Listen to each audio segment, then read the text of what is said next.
श्री कृष्णाय नमः। श्री गोपी जन वल्लभाय नमः। श्री गोसाई जी की बैठक चरित्र 16वीं बेलवन की बैठक। श्री गोसाई जी की बैठक श्री बेलवन में श्री यमुना जी के किनारे है। वहाँ पर आपने विराज कर भगवान दास को अलौकिक रास के दर्शन करवाए। वहाँ आपने पुरुषोत्तम उल्लास ग्रंथ प्रकट किया। पीछे आपने वहाँ से विजय की। यह चरित्र आपने बेलवन की बैठक में प्रकट किया। श्री गोसाई जी परम दयाल की जय। 17वीं चरणाट की बैठक। श्री गोसाई जी की बैठक चरणाट में है। वहाँ आपका छठी पूजन हुआ था। वहाँ श्री गोसाई जी ने अलौकिक चरित्र दिखाया। उस समय श्री गोसाई जी ने लीला सृष्टि और लीला सामग्री को अंगीकार किया। लक्षावधि जीवों को कटाक्ष द्वारा अंगीकार किया। यह देखकर श्री आचार्य जी महाप्रभु बहुत प्रसन्न हुए। श्री गोसाई जी जब 1 माह के हुए थे तब गंगा पूजन किया था। श्री गंगा जी बहुत बढ़े।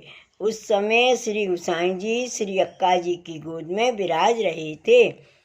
तब श्री गंगा जी ने चरण स्पर्श किए और कहा कि महालक्ष्मी जी, आप बड़भागी हो। आपके पति साक्षात श्री पूर्ण पुरुषोत्तम हैं तथा पुत्र भी पूर्ण पुरुषोत्तम है। आपके वंश में सभी पूर्ण पुरुषोत्तम प्रकट होंगे। यह पूर्ण पुरुषोत्तम रूप में प्रकटेंगे।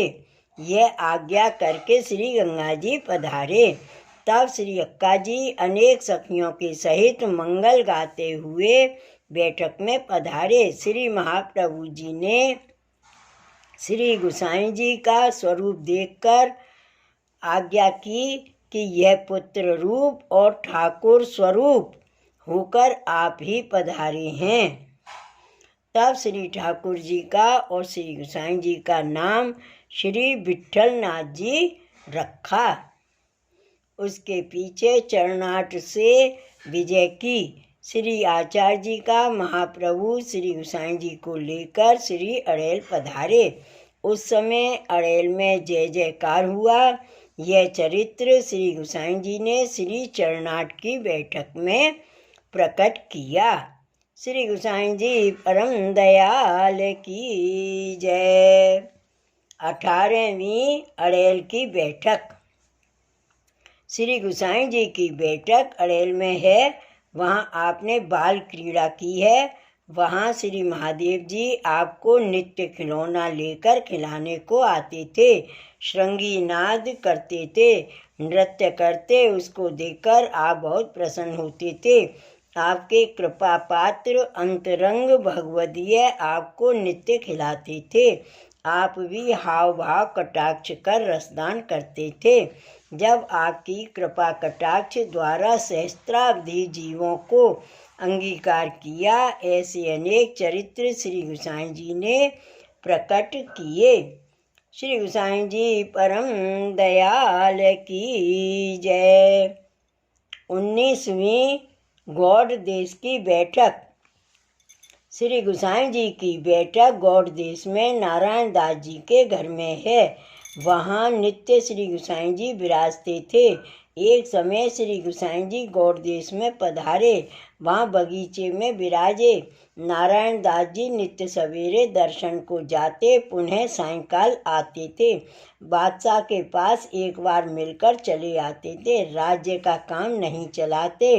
एक दिन बादशाह ने याद किया, आजकल दीवान दिखते नहीं हैं, उसका क्या कारण है? तब किसी चुगलखोर ने कहा, हजरत श्री गोकुल के श्री गोसाई जी पधारी हैं, इसलिए रात दिन वहाँ रहते हैं। तब बादशाह ने हलकारा से कहा कि नारायण दास को बुलाओ। वहाँ जाकर हलकार्य ने नारायण दास जी से कहा कि बादशाह याद कर रहे हैं।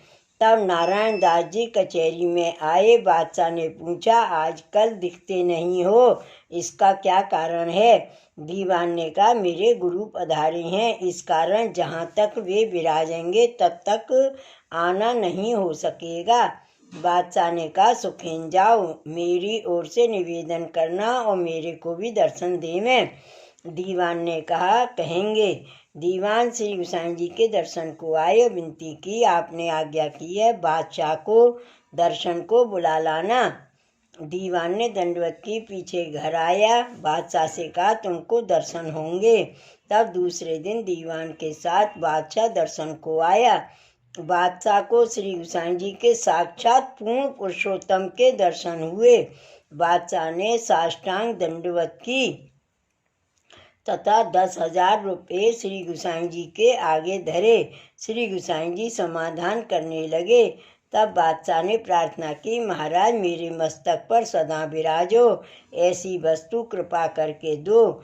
श्री गोसाई जी ने श्री हस्त से उपरना उड़ाया। बादशाह ने दंडवत कर मस्तक पर पाग में बांधा और प्रार्थना की, महाराज मैं आपकी शरण हूँ, कृपा कर मेरा उद्धार करो। आपने आज्ञा की, हम गौड़ देश में पधारे हैं, तब से तेरा उद्धार हो गया है। पीछे बादशाह दंडवत कर अपने घर गया। यह चरित्र श्री गोसाई जी ने गौड़ देश में नारायण दास जी के घर की बैठक में प्रकट किया। श्री गोसाई जी परम दयाल की जय। शिव वल्लभाधीश की जय। जय जय श्री गोखले, जय जय श्री गोखले।